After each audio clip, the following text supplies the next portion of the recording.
Il y a tellement de choses à créer. Pourquoi est-ce qu'on s'arrêterait en route et pourquoi on appartiendrait à un mouvement et puis on resterait fidèle à ce mouvement? Moi, je suis pour une liberté maximale et si mes travaux ont obéi au départ à des règles qui étaient plutôt, on va dire, d'ordre de l'ordre, eh bien, aujourd'hui, je suis dans le désordonné maximal.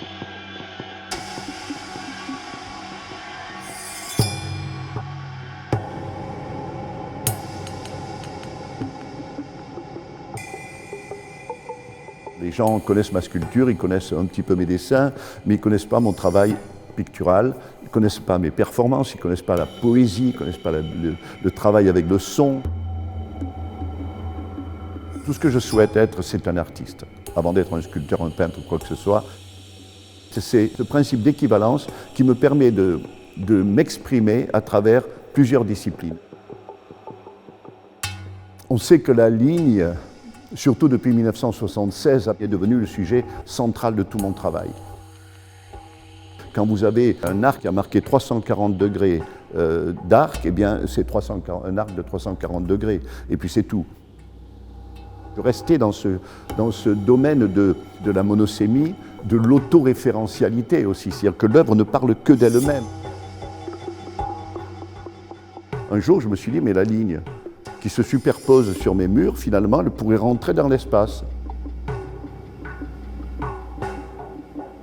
À Turenne, on essaye d'avoir une espèce un bloc peinture et un bloc relief. Il y a eu des périodes très intenses de peinture, surtout depuis les années 2000, lorsque j'ai commencé à reprendre ce travail en utilisant des textes mathématiques. C'est venu naturellement et j'ai découvert la possibilité de faire des gestes plus radicaux avec des diagrammes de mathématiques. Et en faisant ça, tout à coup, j'introduisais une nouvelle catégorie de signes dans le domaine de l'art. Pour moi, l'artiste, c'est celui qui ne fait pas des œuvres d'art qui ressemblent à de l'art. À Matignon, on va montrer pas mal de choses différentes. Ce sont des œuvres que j'ai créées au cours de ces dernières années et qui ne sont pas incluses dans la galerie de rue de Turenne. Je travaille sur des nouvelles problématiques. Vous voyez, par exemple, l'instabilité, la dispersion, le déséquilibre. Je parle d'entropie pour certaines œuvres, de transition, d'aléatoire, de désintégration. On est vraiment dans des concepts qui me paraissent suffisamment nouveaux pour que j'éprouve le besoin de les développer. Ces dessins sont le résultat de photos que je fais moi-même de mes sculptures.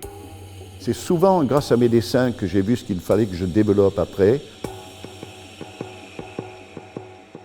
Ce travail du dessin, c'est en soi un véritable travail sur le dessin. C'est pourquoi je n'ai pas une manière très précise de faire des dessins que je renouvelle tout le temps. Quelquefois, je les veux en noir, quelquefois je mets un peu de couleur. J'essaye tout ça sans être convaincu que j'ai la bonne solution. Les effondrements, c'est un empilement d'arcs, plus ou moins bien rangés, mais plus ou moins désordonnés aussi. Et après, avec un chariot élévateur, je pousse ça et je le fais tomber.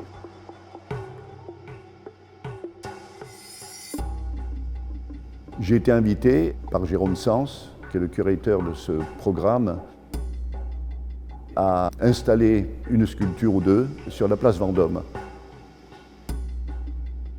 C'est grand, c'est lourd, ça va être très visible pour tout le monde. Je crois qu'on a trouvé une bonne solution avec des arcs horizontaux, comme ça, qui s'embrassent en quelque sorte, penchés l'un en direction de l'autre.